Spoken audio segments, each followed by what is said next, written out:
Bonsoir à toutes et à tous, vous regardez Bienvenue en Ile-de-France sur le Figaro TV. Comme tous les jours dans cette émission, on traite ensemble des sujets qui vous concernent et qui concernent notre région. Une grande bataille fait rage entre la mairie de Paris et les exploitants de meublés touristiques. Pendant sa campagne, le nouveau maire de Paris avait été très clair en scandant à tout va. Avec moi, Airbnb à Paris, c'est fini. Une déclaration choc dont on demande à comprendre les effets maintenant qu'Emmanuel Grégoire est à la tête de Paris. D'autant qu'une nouvelle loi renforce la régulation des locations de meublés touristiques et donne aux maires de nouvelles compétences en la matière. Quelles conséquences pour la ville? Quelles conséquences pour les propriétaires? La réponse avec nos invités dans une minute. En culture, l'exposition Visages d'artistes au Petit Palais qui explore à travers une centaine d'œuvres historiques et contemporaines la représentation du portrait et de l'autoportrait pour réfléchir à l'identité et à la créativité des artistes. De la conso, enfin, avec Benoît Perrin qui nous parlera des recettes fiscales en forte hausse. Les Français subissent déjà une pression qui pèse sur leur pouvoir d'achat et sur les entreprises. On en parle en fin d'émission.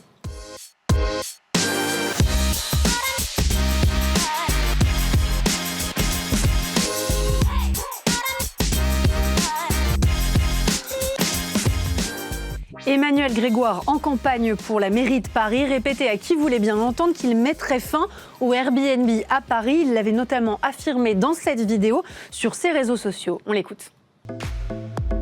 Moi, Airbnb à Paris, c'est fini. Alors évidemment, il ne s'agit pas de louer une chambre ou de louer son logement quand on part en vacances, mais faire en sorte qu'il n'y ait plus d'immeubles qui soient exclusivement réservés à des meublés touristiques. Ce qu'on souhaite, c'est simple, c'est que tous les logements soient exclusivement réservés à héberger des Parisiennes et des Parisiens. On ne peut pas accepter qu'il y en ait autant qui soient utilisés à autre chose. Et donc c'est à la fois mettre en place la police du logement pour contrôler qu'il n'y a pas de fraude, c'est interdire la création de nouveaux meublés touristiques permanents pour le réserver exclusivement à des Parisiennes et des Parisiens qui loueront leur logement quand ils partiront eux-mêmes en vacances. Bref, faire en sorte de redonner de la force aux locataires, à ceux qui font vivre la ville, quel que soit leur revenu, et faire en sorte de faire revenir sur le marché massivement des logements qui ont été détournés de leur vocation principale, c'est-à-dire héberger des habitants. Depuis, Emmanuel Grégoire est maire de Paris et beaucoup de questions restent en suspens concernant ses premières décisions fortes. Il est beaucoup attendu sur le sujet du logement, vous le savez, d'autant que cette loi de 2024 contraint les maires à durcir le ton sur les locations meublées touristiques. On va en parler longuement avec nos invités autour de la table. Romain Rossilandi, vous êtes avocat en droit immobilier. Merci d'être avec nous. Jean-Philippe Fellman, directeur de recherche à l'IREF, également avec nous. Ariel Lévy, vous êtes président de la SPLM Île-de-France. On est ravis de vous recevoir également en plateau. Avec Emmanuel Grégoire, fini les Airbnb, c'est ce qu'on comprend? C'est un discours politique. Je sais pas, parce que, à mon avis... Les extraits que vous avez donnés sont contradictoires en plus, parce qu'entre la première phrase et ce qu'il dit après, ça ne correspond pas exactement. En fait, je crois que ce qu'il a dit, c'est plus de Airbnb quand on veut en faire un business. En revanche, les Parisiennes et les Parisiens qui voudraient louer leur logement pendant les week-ends ou les vacances, ils le peuvent. C'est ce que vous comprenez aussi ? Il fait le distinguo entre la résidence principale, celle que vous occupez au moins 8 mois par an, c'est ce que dit la loi, et la résidence secondaire. Alors à Paris, c'est déjà extrêmement réglementé, parce que si vous avez une résidence secondaire à Paris, vous ne pouvez pas louer comme ça sur Airbnb. Il y a tout un système de compensation, il faut acheter des droits de commercialité, ça coûte très cher, c'est un peu comme jouer au Monopoly, hein, vous voyez, c'est pas moi qui le dis, c'était l'avocat général, la CJUCE qui avait expliqué ça quand ils avaient effectivement validé la réglementation parisienne. Donc c'est très compliqué de louer sa résidence secondaire à Paris sur Airbnb, ça coûte très cher, donc ça ne concerne que la résidence principale. Et donc, effectivement, à Paris, ils ont déjà mis en place une politique assez sévère, puisqu'on ne peut la louer que 90 jours par an. Partout ailleurs, c'est 120 jours. Donc, quand on dit qu'on veut durcir le ton, Ariel Lévy, ça veut dire quoi ? Le travail, comme je pourrais citer Jacques Baudrier, l'adjoint au maire au logement, enfin l'ancien, je ne sais pas s'il va être conduit dans l'équipe de Grégoire, pour eux, le travail sur les locations saisonnières, il est fait. Aujourd'hui, ils vont attaquer des angles morts, notamment les locaux commerciaux qui ont été transformés en Airbnb. Alors, ça va dans le diffus des logements particuliers, enfin, qui ont été transformés, mais il y a aussi des immeubles entiers qui ont été transformés en logements haut de gamme, premium, en saisonnier. Et donc, je pense que c'est à ça qu'il va s'attaquer. Maintenant, les autorisations ont déjà été données, les choses sont déjà faites. Je ne vois pas comment il pourrait revenir sur l'acquis. Par contre, il pourrait essayer de bloquer plus largement la création de nouveaux immeubles de location saisonnière en para-hôtelier. Jean-Philippe Fellman, qu'est-ce que dit derrière Emmanuel Grégoire? Il fait la chasse à qui? Il fait la chasse à quoi? À ceux qui font de l'argent sur des logements qui pourraient être donnés, alloués, vendus, loués aux Parisiens? Alors, durant la campagne électorale, il a eu une rhétorique tout à fait classique pour les socialistes, c'est-à-dire le fait qu'on devait lutter contre la spéculation. Alors, c'est assez amusant parce qu'au sens étymologique du terme, on est tous des spéculateurs en réalité. Les socialistes ne sont pas moins spéculateurs que les autres, mais c'est l'idée générale. Je dirais Pourquoi? Parce que ça ferait monter les prix? Oui, Cette parce politique de logement saisonnier. parce que dans une idée assez simpliste, quand on a un appartement, soit on doit effectivement pouvoir le louer ou faire du commerce avec, soit on doit l'habiter. Mais si vous avez des statuts qui ne correspondent pas exactement à cela, et c'est un petit peu cela avec cette question d'Airbnb, on dit Airbnb, mais ça concerne aussi d'autres plateformes, il faut le rappeler, ça ne va pas dans les cases. Et le problème qui se pose, et ça sera, je pense, un point très très important dans mes interventions, c'est que vous avez une réglementation. On est vraiment dans un problème tout à fait classique de réglementation. C'est-à-dire que vous avez des hommes politiques qui veulent réglementer. Plus ils réglementent, moins ça marche. Et moins ça marche, plus ils disent que ça manque de réglementation. Donc on remet des réglementations, on remet des normes, on remet des interdictions, on remet des amendes. Pourquoi est-ce que ces nouvelles normes et ces régulations qui s'enchaînent, comme vous les décrivez, ne fonctionnent pas? Et ça ne fonctionne pas parce qu'en réalité, on ne traite pas du problème, on traite des conséquences du problème. Le problème, c'est que vous avez un problème d'offre. Alors en plus, on est à Paris. Donc on manque de logements à Paris, tout simplement. On manque de logements à Paris parce que le seul moyen, en fait, d'avoir vraiment des logements à Paris, et les Parisiens, pour la quasi-intégralité, n'en veulent pas, ça serait de construire des tours. On détruit l'haussmannien, on fait des tours de 50 étages, et puis là, on va avoir... parce qu'il n'y a plus de foncier. Parce qu'il n'y a plus de foncier, bien entendu. Donc ça pose un problème. Ensuite, Paris, c'est quand même une ville exceptionnelle en France et dans le monde. Et donc c'est cher, c'est ce que vous allez nous dire aussi. Et donc c'est cher. Sauf que là, on agit sur donc, les conséquences, pas sur la question de l'offre. Pour qu'il y ait plus d'offres, il faudrait que les propriétaires soient incités à investir, il faudrait qu'il puisse y avoir de la souplesse, il faudrait que les locataires qui doivent être expulsés le soient et à très bref délai, etc., etc. Et là, c'est simplement le fait qu'on dit, il y a un problème d'offre. Et vous avez un raisonnement qui est vraiment simpliste, j'allais dire un raisonnement bébête, c'est de dire, vous avez quelqu'un qui a une résidence, or il le loue quelques jours dans l'année, alors qu'en réalité, ces logements, ça devrait être des logements destinés à être loués toute l'année, à la même personne, ou quasiment toute l'année à la même personne. Et donc on se dit, puisque je vais lutter contre ce phénomène-là qui est inacceptable, les biens vont revenir sur le marché. Pas du tout, ça va créer de la pénurie. Je rebondis là-dessus. La mairie de Paris, quand elle fait un procès à un vilain fraudeur propriétaire qui a loué sur Airbnb, elle demande dans ses demandes, effectivement, l'amende de 100 000 €, là, mais en plus, elle demande une astreinte à ce qu'il soit condamné sous astreinte financière à remettre son logement à la location traditionnelle. Mais ça ne fonctionne pas. S'il n'a pas envie de relouer, il ne reloue pas. Mais on ne peut pas imposer à un bailleur de louer... Sachant qu'il y a le plafonnement des loyers. Évidemment, s'il a envie de le laisser vacant son logement, il le laisse vacant. Alors il paiera une taxe, mais on ne peut pas contraindre un propriétaire à louer. Donc ça ne fonctionne pas en fait.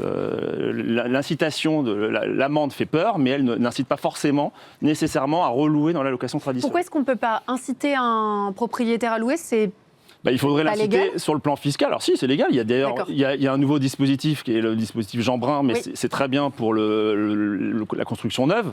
Par contre, pour l'ancien, je suis assez sceptique parce qu'il va falloir, d'après ce que j'ai compris, déclarer 30% du prix si vous voulez faire des travaux à hauteur de 30% du prix, travaux d'économie d'énergie. C'est énorme, 30% c'est très compliqué. Donc je ne suis pas sûr que ça fonctionne sur l'ancien, mais sur le neuf. Alors à Paris, il y a peu de neuf. Il y a des injonctions contradictoires, c'est-à-dire qu'aujourd'hui, on demande aux propriétaires bailleurs d'investir dans la pierre et de créer des logements et les mettre en location.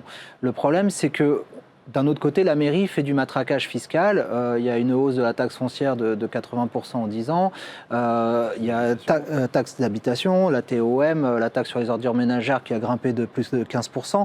Donc, les propriétaires ou les investisseurs, à un moment, ils ont une contrainte économique. Il faut qu'ils trouvent une rentabilité au bout. Ils ne peuvent pas louer à perte. Et la mairie, d'un autre côté, veut les obliger à louer quand même. Donc il y a cette espèce d'injonction contradictoire et qui crée des impasses et qui gèle le marché en fait locatif. C'est ça que ça provoque. C'est que finalement, les bailleurs... Donc d'une tension existante sur le marché parisien de l'immobilier, on surajoute des éléments qui finalement viennent dégrader encore cette situation, alors même qu'on essaye de Voilà, la régler. c'est complètement contradictoire. On alourdit la fiscalité des bailleurs et en même temps, on leur demande de remettre les biens en location à perte. Emmanuel Grégoire, dans son QG de campagne, m'avait confié nuancer un petit peu ses propos et faire en sorte que Airbnb ne soit pas pointé du doigt et que ça reste une option pour les Parisiennes, les Parisiens. On l'a dit, on l'écoute et je vous fais réagir. On a un logement sur 5 à Paris qui n'est pas consacré au logement. D'abord, des logements vides, ce qu'on appelle des logements vacants. C'est soit des résidences secondaires, soit des meublés touristiques permanents, soit ils sont vides. Vous proposez de les préempter ? Alors, pas de les préempter, parce que juridiquement, c'est pas possible de les préempter, mais on a des mécanismes qui permettent d'empêcher ça. Donc, les mesures, c'est quoi ? C'est je ne veux pas qu'il y ait de meublés touristiques permanents. Que les Parisiens louent leur logement sur les plateformes touristiques, ça j'adore. C'est le concept et je pense que c'est très bien pour les touristes aussi. Mais par contre, vous pensez à des plateformes comme Airbnb ? Mais je pense à toutes les plateformes, vous les connaissez fort bien. Il y a des immeubles entiers qui ont été vidés de leurs habitants pour être exclusivement consacrés à l'accueil de touristes. Ça, c'est plus possible. Mais c'est pas, je veux lutter contre ça, je veux interdire cela. Et a fortiori, tant qu'on n'arrive pas à loger les gens qui ont besoin de vivre dans cette ville. Airbnb, ça j'adore. C'est incroyable. Là, je suis le premier surpris. Vous avez vu, on a des super extraits. Je pourrais le plaider lors de mon prochain procès en disant que le nouveau maire de Paris adore Airbnb. C'est assez surprenant. Il veut aller plus loin dans son programme. Moi, j'ai lu son programme. C'est écrit noir sur blanc. Son rêve, et c'était le rêve de Jacques Baudrier. J'avais vu ce débat avec lui sur votre plateau il y a quelques semaines. Alors, je pensais que c'était un rêve. Paris en charge du logement. Exactement. Là, c'est carrément dans le programme. C'est carrément l'interdiction de nouvelles résidences secondaires. Alors, il faudrait l'interroger. Qu'est-ce que ça veut dire ? À l'époque, j'avais dit à M. Baudrier, mais je vous rappelle qu'on a un droit de propriété en France qui a valeur constitutionnelle. Je pense que ça ne passera jamais le Conseil constitutionnel. Il me dit, ah oui, ça c'est un problème. Bon, mais c'est dans le programme. Mais Donc, ici, je me permets de revenir encore une fois, c'est vraiment, il parle des locaux commerciaux. Quand il parle d'immeubles entiers, oui. Alors c'est là où il est un peu mensonger dans son propos, c'est qu'il dit qu'on a vidé l'immeuble. Non, c'est des immeubles de bureaux qui ont été transformés en logements Airbnb, en meublés touristiques. Oui, c'est rare que tous les propriétaires d'un immeuble se disent qu'ils vont faire un business de Airbnb même temps dans le même immeuble. C'est parfois même des anciens hôtels. C'est même parfois des anciens hôtels qui sont convertis en c'était pas du logement, c'était des locaux commerciaux. Donc on n'a pas retiré un logement à un Parisien pour... Vous voyez ce que je veux dire ? C'est ça que le discours est un peu tronqué. J'aimerais qu'on éclaircisse aussi un point sur cette loi Echaniz Lemeur adoptée en novembre 2024 qui vise à durcir le ton sur le sujet. Concrètement, elle va changer quoi pour ceux qui nous écoutent ? Alors d'abord, ce qu'il faut dire, c'est que c'est une loi dont la proposition a été déposée par des députés Renaissance. Ok. Et qui était une loi dite transpartisane, c'est-à-dire qu'elle a été votée par de nombreux groupes à l'Assemblée. Passe pendant le gouvernement Barnier, je crois. Voilà. C'est le seul qui est passé sous le petit Donc, gouvernement. ce n'est pas une loi socialiste. C'est pas une loi... Alors, c'est une loi socialiste, mais c'est pour les socialistes de droite et socialistes de gauche, comme le disait un de mes auteurs de prédilection. Donc, qu'est-ce qu'elle va changer, cette loi ? Elle permet un certain nombre de choses, et elle oblige un certain nombre de choses, et elle prévoit des sanctions. Donc c'est le triptyque habituel, puisque c'est une loi. Son intitulé est extraordinaire. Les intitulés des lois sont extraordinaires depuis quelques années. Alors il avait changé dans la première version. Voilà, c'était la loi du 19 novembre 2024 visant à renforcer les outils de régulation des meublés de tourisme à l'échelle locale. Alors régulation, c'est le terme anglais, mais c'est réglementation. D'ailleurs, c'est une faute de français. C'est réglementation. La régulation, elle est spontanée. La réglementation, elle est étatique. Donc cette loi, effectivement, elle va prévoir des sanctions supplémentaires, elle va prévoir l'extension du DPE, ce qui est quand même extraordinaire, parce que le DPE est un problème fondamental en France. C'est un véritable scandale, le DPE. Et donc, qu'est-ce qui s'est passé là aussi ? C'est là où on agit sur les conséquences. C'est comme les gens veulent échapper au DPE, ils ont essayé de contourner le DPE. Puisque sur Airbnb, c'est moins exigeant qu'en location longue durée. Donc il y a deux possibilités. Soit vous supprimez la mesure stupide, soit vous l'étendez. Qu'est-ce qu'on fait en France ? Automatiquement, on étend, on prévoit des sanctions supplémentaires. Est-ce que le DPE est stupide en soi, ou est-ce que c'est plutôt que la manière dont il a été mis en œuvre n'est pas la bonne ? Il n'est pas stupide à partir du moment où ce n'est pas quelque chose d'obligatoire. Mais l'intention est bonne derrière, que le logement soit moins énergivore. L'enfer est pavé de bonnes intentions. Donc le DPE, pourquoi pas ? C'est très bien d'être au courant qu'il y a un problème. En revanche, vous interdire de louer C'est un problème fondamental en France, à Paris et ailleurs. Le DPE est véritablement une des raisons. Sachant qu'il y a énormément de passoires thermiques en plus à Voilà, Paris, mais en encore une fois, Ile-de-France, avec des propriétaires qui vont avoir du mal à mener les travaux. Qui ne pourront pas les faire, puisque les envisagés. copros refusent de voter les travaux. les Donc, copros Vous pouvez faire des travaux, c'est pas notre sujet, mais vous pouvez faire des travaux extrêmement ne me branchez dispendieux. pas sur le DPE, c'est pas le sujet de l'émission, parce que là, on en a pour 2 heures. Voilà, et le DPE, vous allez réussir à le baisser très très peu en faisant des travaux pharaoniques. C'est ça. Enfin, à l'améliorer. À l'améliorer, voilà, à l'améliorer un petit peu. Concrètement, la loi Le Meur, elle a augmenté la sanction pour le propriétaire qui loue sa résidence principale. Oui, c'est ce que j'en avais compris. Au-delà des 120 jours ou des 90 jours à Paris, l'amende va passer de 10 000 à 15 000 euros. Bon, maximum. Je précise que c'est une amende qui n'est pas automatique. C'est-à-dire qu'il y a un procès qui est engagé par la ville de Paris contre le propriétaire. Qui va souvent Moi, au j'en bout. défends beaucoup, j'en défends un certain nombre. Et on peut plaider sur le quantum de l'amende en disant, voilà, donc c'est rarement 15 000. Vous voyez, ça sera 15 000, donc on peut diminuer l'amende. Donc Ça c'est peut peu être symbolique. désincitatif. Ça peut l'être si on est bien défendu. Mais il y a aussi des moyens d'y échapper. Si vous expliquez que c'est effectivement, pour des raisons professionnelles, vous êtes allé travailler pendant 6 mois à Londres, voilà, vous avez loué sur un Airbnb, ça peut fonctionner. Ça peut marcher. Pour des raisons médicales aussi. Il peut y avoir des dérogations.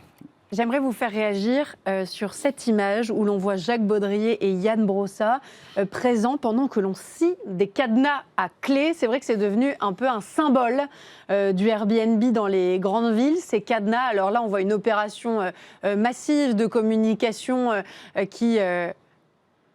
nous oblige. Pardon, je regarde ces images en même temps. Je les trouve assez originales et assez symboliques aussi. C'est ces fameux petits cadenas à clé. Vous voyez Yann Brossa et Jacques Baudrier.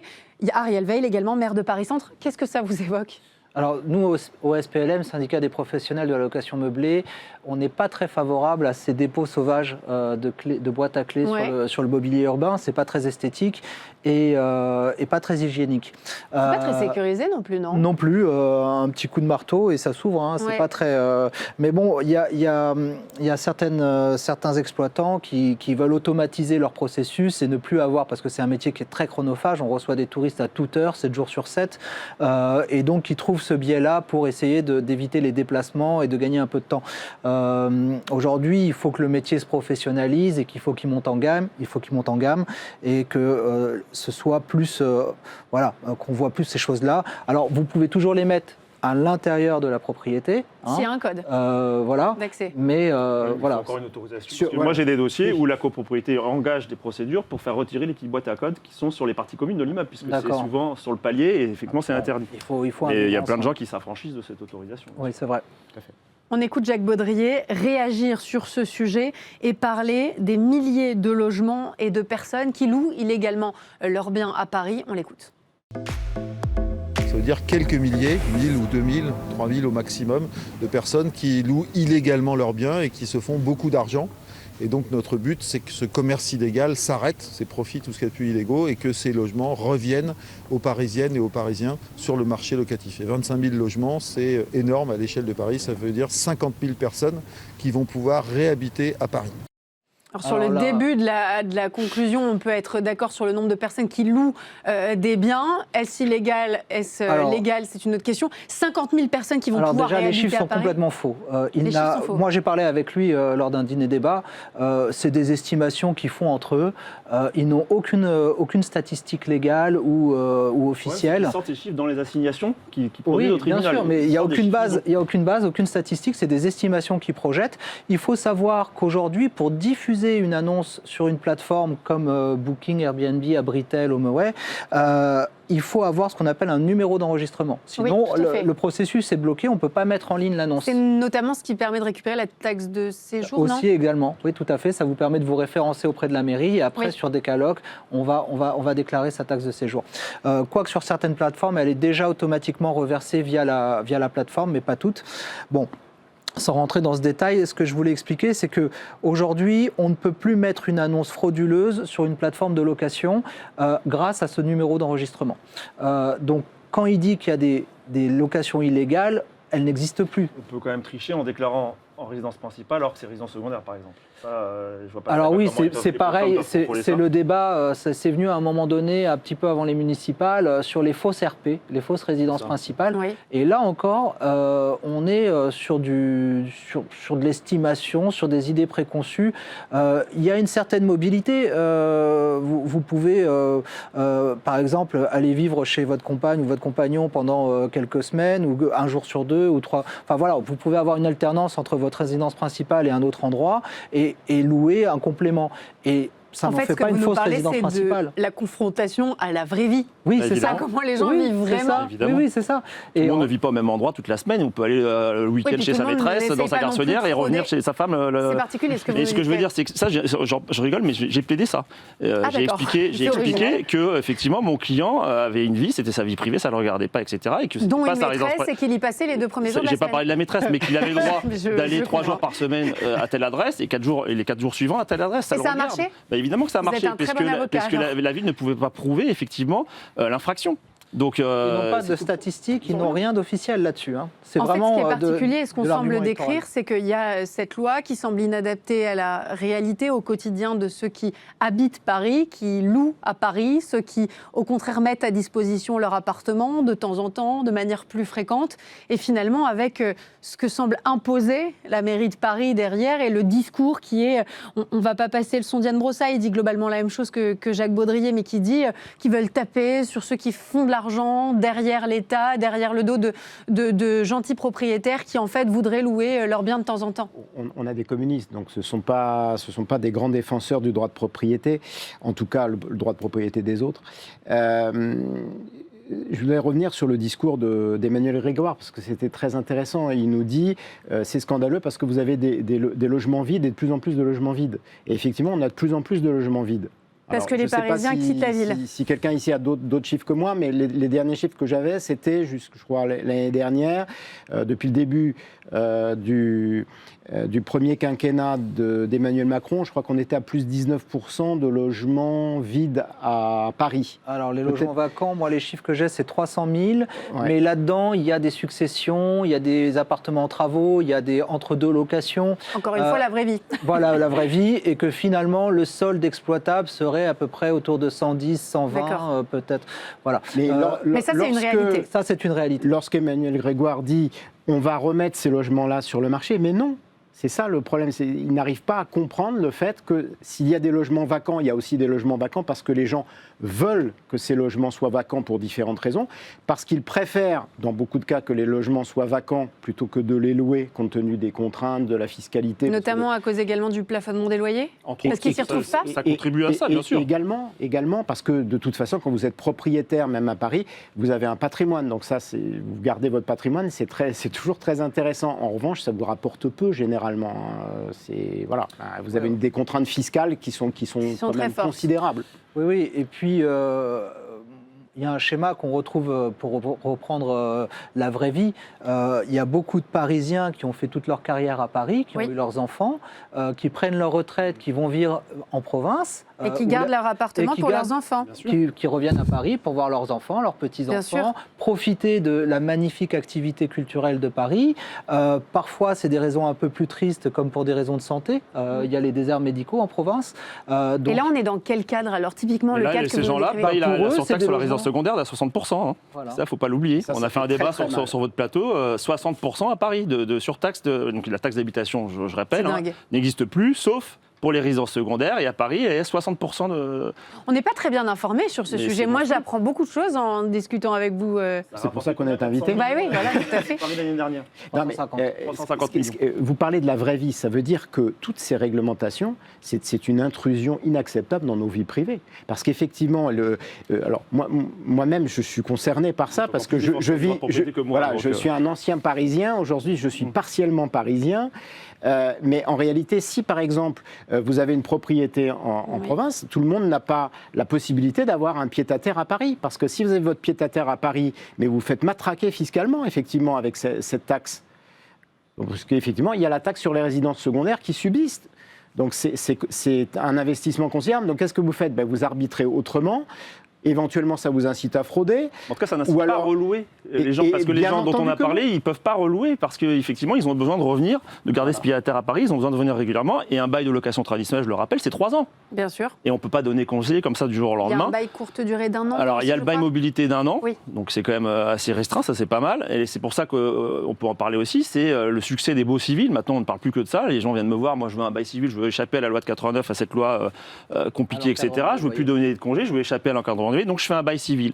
Mais le bail civil, c'est uniquement pour la résidence secondaire. Ok. Et c'est très risqué pour le bailleur, parce que si le locataire installe sa résidence principale, finalement met ses enfants à l'école à côté, etc., ça va être requalifié en bail résidence principale. Il devra rembourser les trop perçus de loyer, etc. Enfin, ça a des conséquences importantes. Une question précise pour ceux qui nous écoutent. Il y a beaucoup de propriétaires qui ont soulevé la question prioritaire de constitutionnalité, qui ont déposé une QPC pour remettre en question l'application rétroactive de la loi. Ça marche? Alors, il y a eu une QPC par rapport à la loi Le Meur pour Oui. savoir si cette loi était conforme à la Constitution, notamment sur le droit de propriété et la liberté d'entreprendre, notamment parce qu'elle permettait aux copropriétés maintenant d'interdire plus facilement, je résume, l'activité d'Airbnb dans la copro. C'est tout récent, le Conseil constitutionnel a rendu sa décision la semaine dernière et a validé le principe de la loi Le Meur. Il a considéré que cette loi ne portait pas suffisamment atteinte au droit de propriété, d'accord. compte tenu des objectifs poursuivis, à Donc, savoir permettre aux cette loi n'est pas Donc cette loi n'est pas anticonstitutionnelle, on a eu la réponse la semaine dernière, c'est tout frais. Et la Cour de cassation avait donné un avis aussi l'année dernière sur la non-rétroactivité de la loi Le Meur, Oui. donc elle ne s'applique pas avant le 20 novembre 2024. Exactement. Donc Donc pas d'inquiétude pour... tous les dossiers qui étaient en cours ne seront pas soumis à la loi Le Meur. D'accord. C'était des procédures justement à l'initiative du SPLM, syndicat des professionnels de la location meublée. Oui, non, mais on défend. Vous savez, nous, on est pour des choses équilibrées, on est pour un dialogue, et le recours finalement, c'est le dernier rempart qu'on a. Et c'est vrai qu'à la mairie, ils sont assez jusqu'au boutiste. Vous pensez qu'on doit s'attendre à un durcissement avec l'arrivée d'Emmanuel Grégoire? Qu'est-ce qu'il peut Le faire de problème, plus c'est qu'à partir du moment où vous appliquez une réglementation, il faut qu'elle soit justifiée, proportionnée, documentée, avec des analyses, des statistiques, de la Ouais. data, et on ne peut pas prendre n'importe quelle mesure. Par exemple, je reviens sur les locaux commerciaux dont parlait Emmanuel Grégoire. Aujourd'hui, vous n'avez plus le droit d'en créer de nouveaux, déjà du 1er au 11e arrondissement, plus le 18e arrondissement à Montmartre. Donc c'est déjà dans le PLU. D'accord. Et Plan là, local d'urbanisme. voilà, le plan local d'urbanisme de la ville de Paris. Et on comprend dans son propos qu'il voudrait étendre cette interdiction à tout le périmètre de Paris. Mais encore une fois, il doit justifier de la proportionnalité, Oui. etc. Le Conseil d'État peut censurer ce genre Ça, de... c'est pas gagné. À mon avis, Voilà. c'est pas gagné.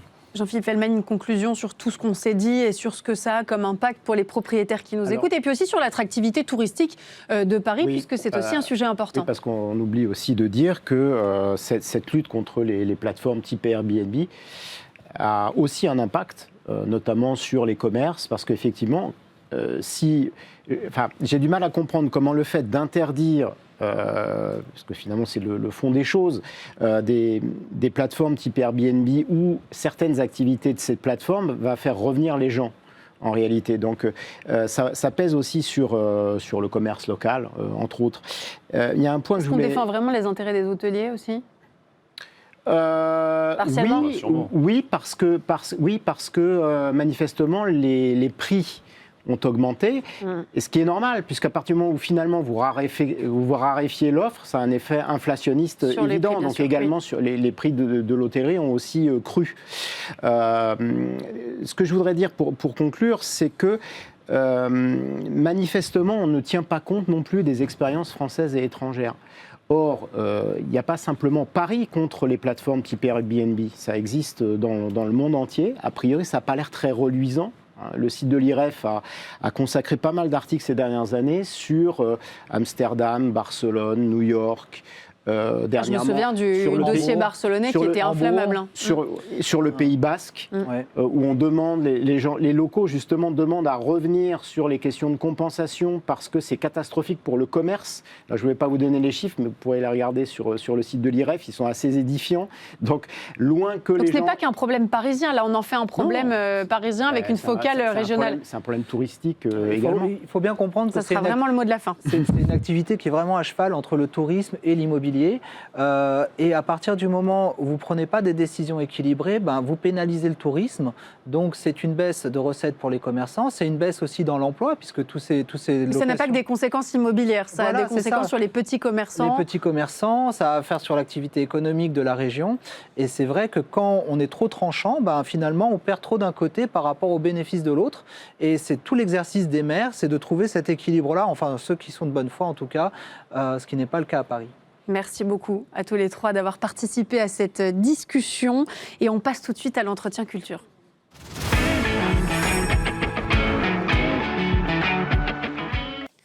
Il y a dans les salles du Petit Palais quelque chose d'un théâtre silencieux. L'exposition Visages d'artistes ne se contente pas d'aligner des portraits, elle interroge ce geste même qui consiste à donner un visage à l'artiste, à le fixer, à le construire et parfois à le mythifier. De la peinture à la photographie, de l'autoportrait manifeste à la disparition stratégique, le parcours met en tension une question essentielle. Que montre-t-on au juste quand un artiste lui-même se montre? Et surtout, qu'est-ce qu'on veut y voir? Eh bien, on en parle avec vous. Anne-Charlotte Catellino, vous êtes commissaire de cette exposition. Et dès les premières salles, il y a une impression qui s'impose, ces visages qui ne sont pas que des évidences, qui sont des constructions qu'on a choisi de représenter ainsi. Est-ce que c'est le point de départ de l'exposition finalement, cette fabrique de l'image? Oui, tout à fait. Alors, le portrait, c'est vrai que c'est un thème qui nous intéressait particulièrement parce qu'il est vraiment dans l'ADN des collections du Petit Palais, qui est un musée qui s'est construit vraiment en lien avec les artistes par des donations notamment. Et on voulait commencer l'exposition sur la thématique de l'autoportrait, qui est vraiment la quintessence du portrait d'artiste. Et on a réfléchi avec la scénographe à une façon justement de happer les visiteurs dès l'entrée, donc en créant ce face-à-face avec les visiteurs. Et voilà, de fait, effectivement, l'autoportrait est ce genre qui permet aux artistes une certaine liberté puisqu'ils sont libérés des contraintes des commanditaires. Et donc, on a cette galerie de portraits, alors plus ou moins classiques. Il y en a aussi qui on les voit s'afficher, je vous le confirme. Il y en a aussi qui, justement, s'inscrivent dans la filiation des maîtres ou d'autres, au contraire, qui cherchent quelque chose de plus subversif. Je pense, par exemple, aux masques de Cariès qui sont extrêmement frappants, avec cette fascination pour son visage grimaçant, qui était d'ailleurs dès l'origine, au 19e siècle, les critiques étaient fascinés par ils appelaient son visage un masque florentin. Donc pour nous, il y avait tous ces fils à tirer. Une question que je me suis posée aussi en découvrant cette exposition, quand on pense à l'autoportrait et quand on pense au travail des artistes derrière, c'est est-ce que finalement on a la continuité de leur travail d'artiste ou l'autoportrait est vraiment quelque chose à part? Moi j'ai le sentiment que c'est presque un exercice à côté. Oui, alors effectivement... C'est pas vrai pour tous, évidemment. Je caricature, mais c'est intéressant. Mais de façon générale, effectivement, c'est vraiment leur espace de liberté. Effectivement, alors il y en a pour lesquels c'est vraiment une démarche quasi obsessionnelle, comme on disait avec Jean Cariès. Il y en a d'autres, c'est plus un positionnement pour s'inscrire dans une histoire de l'art, dans une filiation avec les maîtres. Donc on a l'exemple dans cette première salle avec Hippolyte Flandrin, par exemple, qui fait explicitement référence aux maîtres italiens de la Renaissance, comme Andrea del Sarto, ou encore Charles Côté, qui se met également en scène comme un artiste de la Renaissance. On a bien sûr Rembrandt, qui est le parangon du genre, qui a fasciné les artistes, et en particulier au XIXe siècle. On a notamment dans l'exposition un très bel autoportrait de Jean-Jacques Henner, qui est vraiment particulièrement flagrant sur cette référence. Vous avez utilisé un terme intéressant, vous avez parlé de mise en scène. C'est vrai qu'on a le sentiment que l'artiste, dans ses portraits, il est une sorte d'acteur. Il se définit, il se décrit d'une manière qu'il choisit, finalement. Tout à fait. Et là, c'est ce qui nous a intéressé plutôt dans la section dédiée à l'autoportrait, où on a ces différents... On peut dire qu'on a deux grandes tendances, finalement. On a l'atelier comme antre de la création, comme sanctuaire vraiment du créateur. Et on a, de l'autre côté, l'atelier comme théâtre social, comme lieu mondain. Mais dans tous les cas, effectivement, l'artiste se met explicitement en scène. C'est la vision qu'il veut donner de lui-même, qui transparaît dans ses portraits d'artistes au sein de leurs ateliers. Donc on a des beaux exemples dans l'exposition, beaucoup autour de sculpteurs. Donc on a encore Jean Cariès, par la peintre suisse Louise Breslau. Donc ce portrait, c'est intéressant parce que, je tiens à le souligner, parce qu'on a peu de portraits d'artistes femmes du 19e siècle dans les collections. Et là, c'est le premier tableau d'un artiste étranger à rentrer au musée en 1904. Et il s'avère que c'est une peintre en plus. Donc voilà, je tiens à le souligner. Vous avez raison de le dire. Et puis on a également donc, le sculpteur sculpteur Jean Dempte, dont d'ailleurs qui a fait récemment l'objet d'une belle exposition au Musée des Beaux-Arts de Dijon. Donc Cariès comme Dempte veulent être mis en scène, être présentés comme des artisans. Ils s'inscrivent vraiment dans la filiation des ouvriers du Moyen-Âge, donc les bâtisseurs de cathédrales, et donc ils se mettent en scène avec leur tablier, leur masse de sculpteur, le chapeau aussi, le chapeau de feutre qui est vraiment la coiffure de l'ouvrier.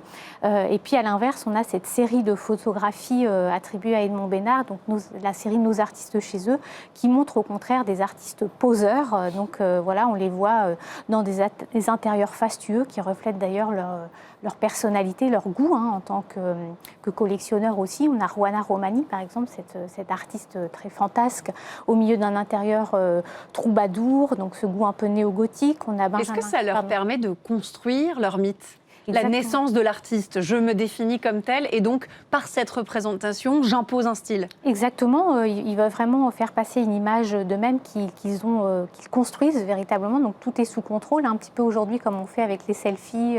C'est la part publique, c'est presque de l'influence qu'ils font Exactement, à ce moment-là. ce rapport à l'image, et puis ils veulent aussi montrer évidemment leur ascension sociale, le fait qu'ils ont réussi. Donc ce qui se détache dans ces photos, c'est pas tant le côté créateur que plutôt justement la réussite sociale. Quel est l'impact de la photographie dans le portrait et l'autoportrait ? Alors effectivement, au XIXe siècle, il va y avoir cette révolution avec la photographie qui va accélérer beaucoup justement ce rapport à l'image des artistes et cette diffusion aussi de leur image. Donc on a effectivement les portraits cartes d'Isdéry, mais aussi toutes ces séries photographiques. On a également un genre qui se développe dans la presse qui sont les descriptions d'ateliers. Et donc tous ces médias permettent aux artistes de se mettre en scène, de construire leur image et d'asseoir leur publicité et leur personne publique.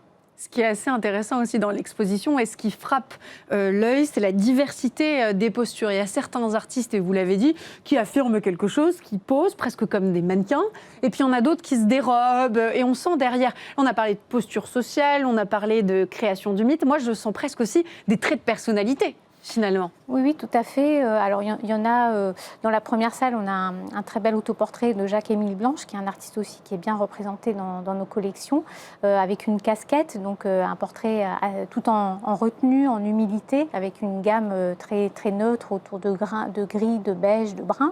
On a également des portraits, de ce qu'on a appelé des portraits croisés ou des portraits entre artistes qui montrent vraiment cette intimité entre les créateurs. Donc on a un très bel exemple dans les collections avec donc le portrait de Sarah Bernard qui est donc cette icône pour les collections du musée, mais aussi bien au-delà pour les femmes et pour le 19e siècle. Donc on a son portrait iconique au Petit Palais par Georges Clérin qui est dans nos collections, et dans l'exposition on présente le portrait que Sarah Bernard a réalisé de Georges Clérin, qui était un de ses amants et qui est resté un fidèle ami tout au long de sa vie. Donc ce sont des œuvres qui se répondent. Voilà, exactement, et c'est intéressant de lire à travers ces portraits croisés justement toute l'affection et la tendresse qu'il pouvait y avoir aussi entre les artistes. Donc là, on va au-delà de la dimension sociale, on rentre vraiment dans l'intimité des créateurs.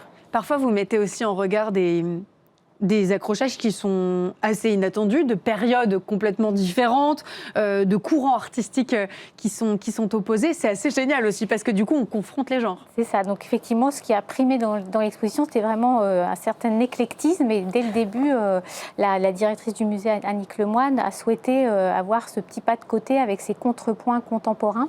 Et donc notre collègue Sixtine de Saint-Léger a fait cette sélection extrêmement bien trouvée d'œuvres d'artistes femmes contemporaines qui sont parfaitement en résonance avec nos collections.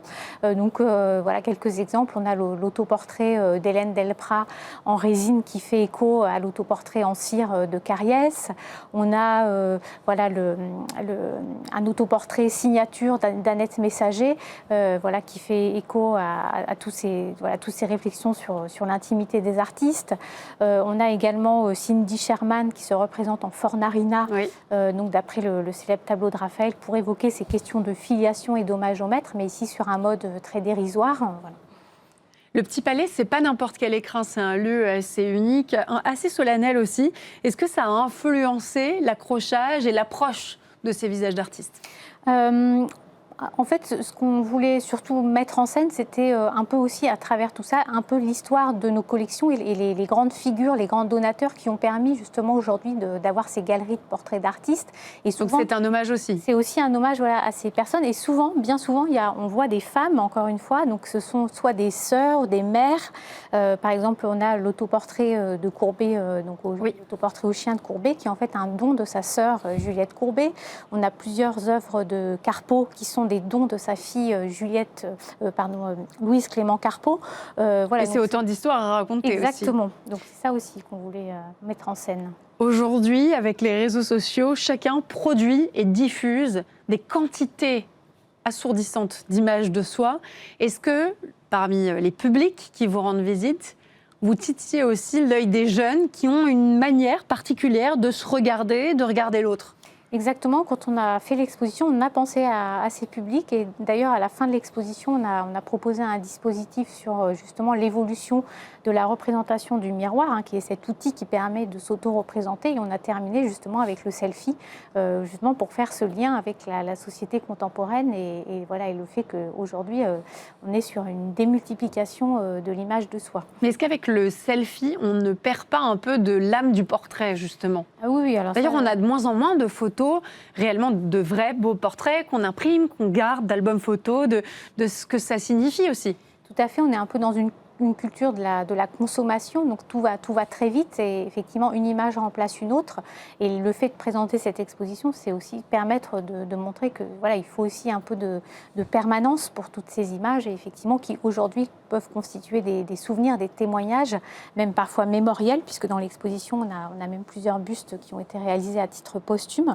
Donc voilà, pour aussi rappeler cette quête de permanence aussi qu'il y a dans les portraits. Est-ce qu'on peut dire que certains artistes avaient déjà perçu, anticipé nos pratiques contemporaines ?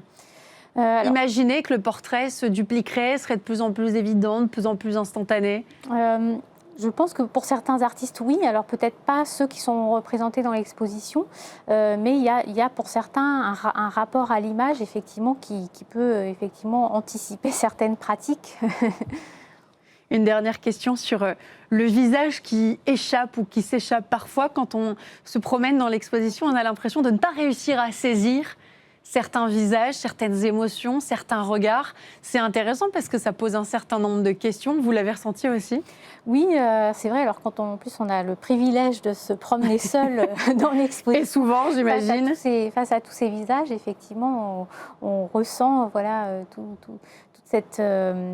toute cette intimité, toute cette quête d'identité finalement, puisque c'est aussi une histoire de l'identité, tous ces portraits d'artistes. Et aujourd'hui, c'est aussi rendre hommage à certaines figures oubliées à travers justement leurs effigies.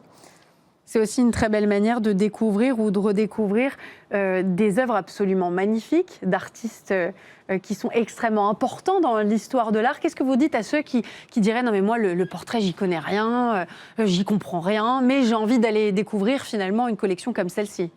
Alors, je pense que le portrait est quand même un genre assez accessible. C'est plutôt accessible, je suis d'accord. Voilà, il parle à tout le monde et d'ailleurs, on voit là sur les premiers jours, on a une bonne fréquentation parce que c'est quelque chose, je pense, qui attire, qui fascine parce que chacun d'entre nous, on s'est trouvé un jour ou l'autre confronté au fait de se représenter ou en tout cas de se voir représenter. Ça crée un lien un peu plus intime aussi avec les artistes que parfois on méconnaît, qu'on a du mal à comprendre, à décrypter, comme on est des non-spécialistes de l'art.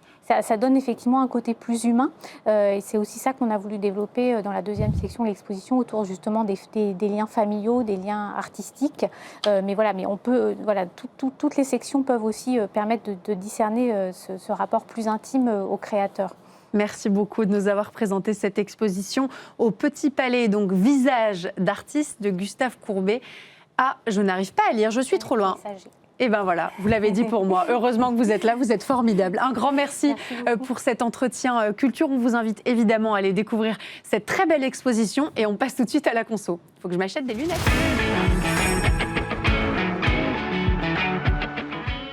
Après 2 années de stagnation, les recettes fiscales explosent en 2025. Bonne nouvelle pour l'État ou alors une grosse alerte pour le portefeuille des Français. Benoît Perrin décrypte ce rebond spectaculaire et ses impacts sur le pouvoir d'achat, les entreprises et l'avenir des finances publiques. Benoît Perrin, merci beaucoup d'être avec nous. Vous êtes directeur général de Contribuables Associés. C'est vrai qu'on a connu 2 années assez calme, avec des recettes fiscales relativement stagnantes. Les chiffres de 2025, eux, montrent une nette augmentation. À quoi c'est dû ? Alors c'est vrai qu'on a une vraie augmentation, parce que les recettes augmentent de plus de 7%, ce qui est absolument colossal. Alors vous l'avez dit, c'est une bonne nouvelle pour l'État, mais une mauvaise nouvelle pour le contribuable. Mauvaise nouvelle pour le contribuable, parce que par définition, il a été plus sollicité qu'avant. Mais en revanche, une bonne nouvelle pour l'État, puisque l'objectif de déficit est de 5,4% en 2025. Et du coup, on risque finalement d'avoir un déficit moins important que prévu, puisque les recettes ont été supérieures à ce qui avait été envisagé. Alors justement, selon les données de la DGFiP, cette hausse des recettes, elle dépasse largement la croissance économique. Est-ce que c'est un signe que les contribuables, ils supportent une pression fiscale plus forte que la croissance de leurs revenus, et donc on perd en pouvoir d'achat? Alors c'est très juste. D'ailleurs, l'augmentation de recettes, elle est due à 3 facteurs. Premier facteur, c'est la fin du bouclier tarifaire, vous savez, qui a été mis en place par le gouvernement pour limiter les prix de l'énergie suite à la guerre, déclenchement de la guerre en Ukraine. Ensuite, vous avez des nouveaux impôts qui ont été créés sur les entreprises, sur les particuliers, et puis une augmentation mécanique de l'impôt sur le revenu et de l'impôt sur les sociétés. Et là où vous avez totalement raison, c'est qu'en fait, on pourrait se dire que les recettes sont dues en fait à de la croissance économique. Pas du tout. Les recettes supplémentaires, elles sont dues parce qu'on a augmenté la pression fiscale sur les Français. Et l'un n'implique pas l'autre. Exactement. Et la croissance, vous l'avez dit, est en fait 3 fois inférieure à l'augmentation des recettes. Donc cette augmentation des recettes, c'est pas parce que le pays va bien économiquement, c'est parce qu'on a davantage ponctionné les Français qu'en 2024. Vous avez parlé des taxes sur l'énergie qui ont fortement augmenté après la fin du bouclier tarifaire. Ça a quel impact sur le pouvoir d'achat des ménages ? Et pardon, mais avec la situation en Iran, est-ce qu'on a des raisons de continuer à s'inquiéter ? Alors oui, il y a de vraies raisons de continuer à s'inquiéter, d'autant que les taxes sur l'énergie, vous savez, c'est ce qu'on appelle une dépense contrainte. C'est-à-dire que dans le budget des Français, il y a des dépenses auxquelles ils ne peuvent pas vraiment toucher. Il y a le logement, évidemment, il y a les assurances, et puis il y a l'énergie. Moi, j'allais dire l'alimentation, mais c'est une déformation purement personnelle. Ça dépend des choix de chacun. En tout cas, vous pouvez jouer là-dessus. Mais là, sur le fait de se loger, par exemple, c'est vraiment du contraint. Sur le fait de se chauffer, c'est aussi du contraint.